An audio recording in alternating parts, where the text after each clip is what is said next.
ആഗോള അയ്യപ്പ സംഗമത്തിന്റെ വരവ് ചെലവ് കണക്കുകളുടെ ഓഡിറ്റ് റിപ്പോർട്ടിലെ പൊരുത്തക്കേടിൽ മറുപടി നൽകണമെന്ന് ഹൈക്കോടതി. സംഗമം നടത്തിപ്പിൽ തിരുവിതാംകൂർ ദേവസ്വം ബോർഡിന് 3,40,00,000 രൂപയുടെ നഷ്ടമുണ്ടെന്നാണ് കണക്ക്.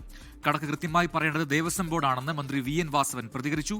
ക്രമക്കേട് അന്വേഷിക്കണമെന്ന് പ്രതിപക്ഷവും ആവശ്യപ്പെട്ടു. ആഗോള അയ്യപ്പ സംഗമം കഴിഞ്ഞ ഒരു മാസം പിന്നിട്ടിട്ടും ഓഡിറ്റ് റിപ്പോർട്ട് നൽകാത്തതിനെ ഹൈക്കോടതി വിമർശിച്ചിരുന്നു. ഇതിനു പിന്നാലെയാണ് ഓഡിറ്റ് റിപ്പോർട്ട് ദേവസ്വം ബെഞ്ചിൽ സമർപ്പിച്ചത്. കണക്കിൽ ചില പൊരുത്തക്കേടുകളുണ്ടെന്നാണ് കോടതി വിലയിരുത്തൽ.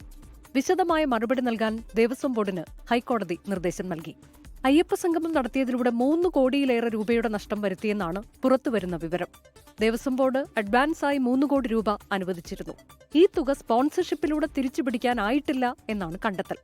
എന്നാൽ ആഗോള അയ്യപ്പ സംഗമത്തിന് സർക്കാർ ഒരുക്കിയത് പശ്ചാത്തല സൗകര്യം മാത്രമെന്ന് ദേവസ്വം മന്ത്രി VN വാസവൻ വിശദീകരിച്ചു. തിരുവിതാംകൂർ ദേവസ്വം ബോർഡിന്റെ പ്ലാറ്റിനം ജൂബിലിയോടനുബന്ധിച്ച് നടന്ന സംഭവമാണ്. അതിന്റെ സ്പോൺസർമാരെയും കണ്ടെത്തിയത് അവരാണ്. ഒപ്പം വരവില കണക്കും തയ്യാറാക്കിയതവരാണ്. അത് അവരോട് ചോദിച്ചെങ്കിൽ പറയാൻ പറ്റുള്ളൂ. അതേസമയം ആഗോള അയ്യപ്പ സംഗമത്തിന് പിന്നിൽ നടന്നത് മുഴുവൻ കളവെന്ന് പ്രതിപക്ഷ നേതാവ് VD സതീശൻ. 600 പേര് പങ്കെടുക്കാൻ ഒരു ആഗോള അയ്യപ്പ സംഗമം നടത്തിയതിന് 5 കോടി 8 കോടി എന്നൊക്കെ പറയുന്നത് എവിടത്തെ കണക്കാണ്? മുഴുവൻ കളവാണ് ഇതിന്റെ പുറകിൽ നടക്കുന്നത്. അഴിമതിയാണ് ഇതിന്റെ പുറത്ത് നടക്കുന്നത്. ശബരിമലയുടെ മാസ്റ്റർ പ്ലാനിനടക്കം ഗുണം ചെയ്യുമെന്ന് കരുതി നടത്തിയ അയ്യപ്പ സംഗമം കേവലം രാഷ്ട്രീയ സ്റ്റണ്ടായി മാറിയെന്ന ആരോപണമാണ് ഉയരുന്നത്.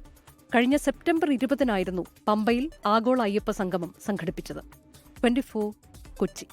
ലോകത്തെവിടെയായാലും ഏത് സമയത്തും 24 വാർത്തകളും ഓഗ്മെന്റഡ് റിയാലിറ്റി പാക്കേജുകളും എക്സ്പ്ലെയിനറുകളും വിശദമായി കാണാൻ ഞങ്ങളുടെ യൂട്യൂബ് ചാനൽ നിങ്ങൾക്ക് സബ്സ്ക്രൈബ് ചെയ്യാം.